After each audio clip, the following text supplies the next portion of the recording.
A reading from the book of Exodus.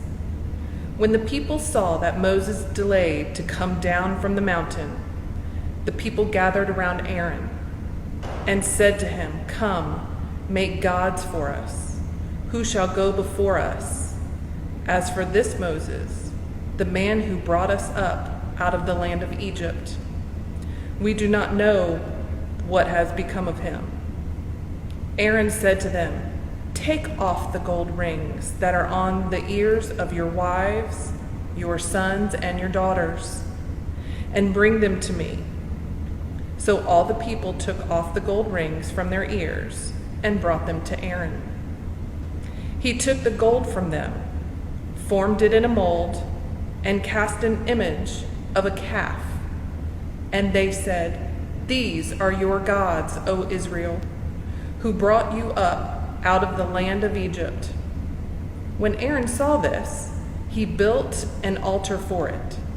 And Aaron made proclamation and said, "Tomorrow shall be a festival to the Lord." They rose early the next day and offered burnt offerings and brought sacrifices of well-being. And the people sat down to eat and drink and rose up to revel.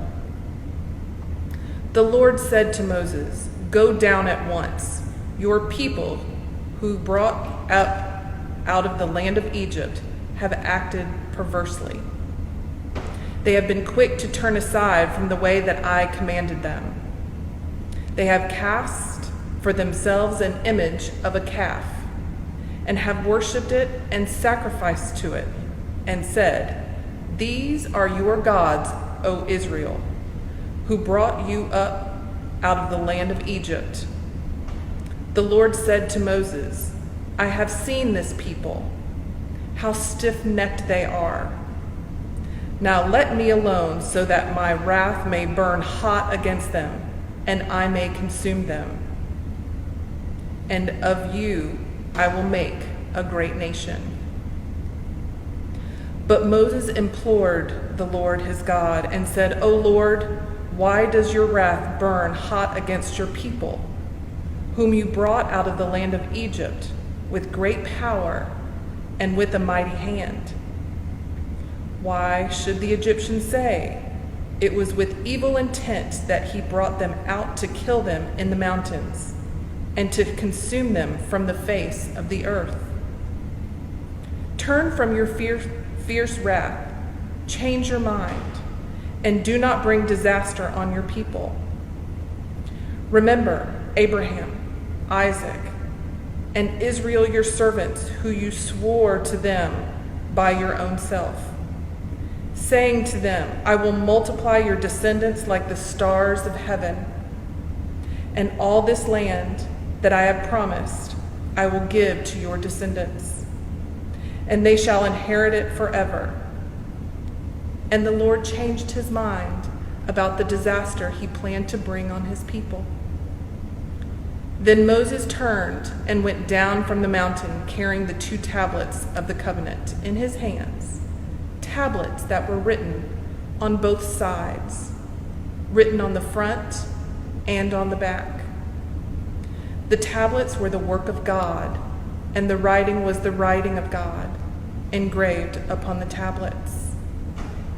When Joshua heard the noise of the people as they shouted, he said to Moses, 'There is a noise of war in the camp.' But he said, 'It is not the sound made by victors or the sounds made by losers.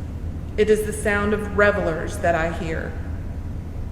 As soon as he came near the camp and saw the calf and the dancing, Moses' anger burned hot, and he threw the tablets from his hands and broke them at the foot of the mountain. He took the calf that had been made, burned it in the fire, ground it to powder, scattered it on the water, and made the Israelites drink it." Here endeth the reading.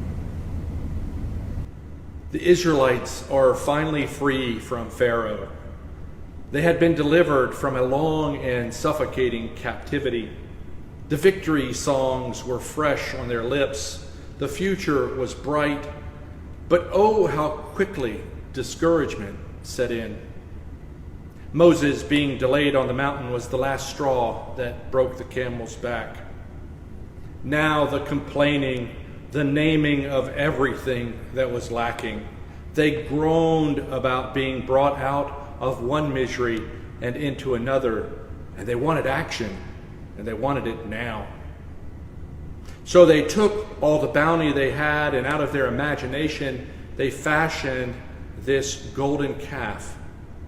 It represented all the good things that they wanted: fertility, abundance, regeneration, resurrection things. But the problem is, they had exchanged the invisible and real God for a visible and unreal idol. They had moved their worship from the living God to a dead thing.